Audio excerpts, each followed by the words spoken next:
I think it's all too common to hear your fellow man say they're tired. Not that it's any less valid than the millionth other person saying the same thing, and I wonder why that is to begin with. But have you ever seen or considered what a workaholic might look like when they've hit their breaking point? Here steps in Alta, a young lady with a warrior's spirit. She's never lost a battle, has trained her whole stinking life, has made a sword to her exact specifications by a great blacksmith, the whole lot of it. She's never lost a battle. Until now.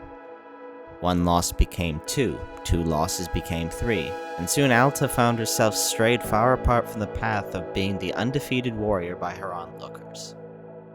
Something's wrong with Alta. She can feel it, and by all accounts it's something that can be fixed. So she sets off into the woods to find Master Winters, a champion of yore who should surely know what's wrong with Alta.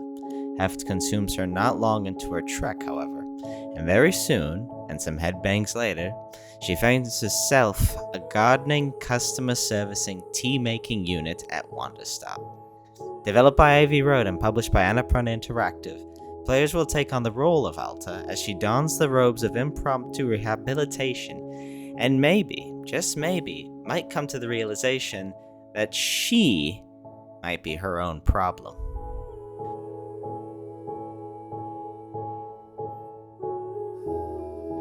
Wanderstop is a narrative-driven shop management game. Maybe management might be too strong of a word. Yes, you'll be managing the Wanderstop tea shop alongside its caretaker Boro, a jolly giant with a light pink triangle shape for a nose, but there's no time limit on anything that needs to be done to advance the game's story. Heck, you can choose to completely waste time making the place look pretty, taking pictures, filling in the various vases with plants and shelves with trinkets found by cleaning up the whole clearing. It's your shop to run. And run it you will. As Alta runs about Wanderstop, she'll be greeted by all sorts of faces that make their way into the woods. These people will rest at Wanderstop, ask for tea and unique blends to go with their cup. You'll occasionally be picking up tea leaves and tossing them into the proper channels to have them settled and ready to be tossed into the shop's incredibly unique tea making system. You'll need a whole ladder on a swivel to navigate. Move water from bowl to bowl, warm it up, and ultimately toss your desired ingredients to make that delicious cup of tea. You won't need any sleight of hands to make good tea, although getting the right amount of the finished product into a cup might take a try or two. Anything you make can be consumed by Boro or Alta, both of which will give their opinions on the taste of the tea and even do a bit of self-reflecting if you so let them. Part of Wanderstop's magic, rooted in the veins of the Stanley Parable, is that the game will freely waste your time if you so let it. Meandering, word vomit, thoughts best left unsaid will fill the void of silence when famed composer C418's electronic and acoustic ambience are accompanying Alta's bizarre adventure. Accompanied with lovely colorful visuals, it's as comfortable a tea-making environment as it's going to get.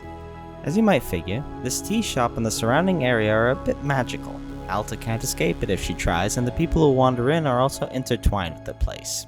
Sort of. It's hard to discuss the finer points of Wanderstop without really spoiling anything, and yet at the same time, there's not much to spoil. Anyone familiar with folktales can tell you what's wrong with Alta.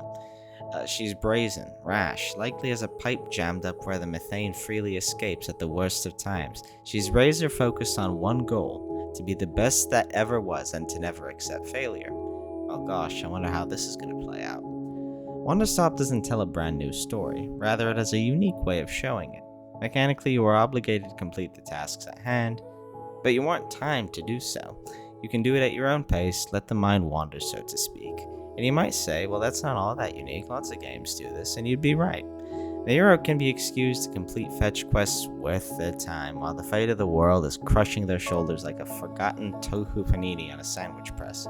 No, it's not entirely unique, but it makes sense in the context of not just Alta, but our own patrons.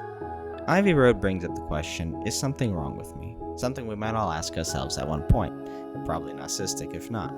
It's a question lots of stories ask, and for many, said stories never really answer the question any satisfactory way. Wanderstop instead opts to do what we all do when faced with questions like this. Trudge about, skirt the line, use a lot of adverbs, and for what it's worth, it's a refreshingly grounded take on the matter. Yes, something might just be wrong with me, and will likely be the death of me. Can something be done about it? Maybe. A little bit of self-awareness never hurts, though.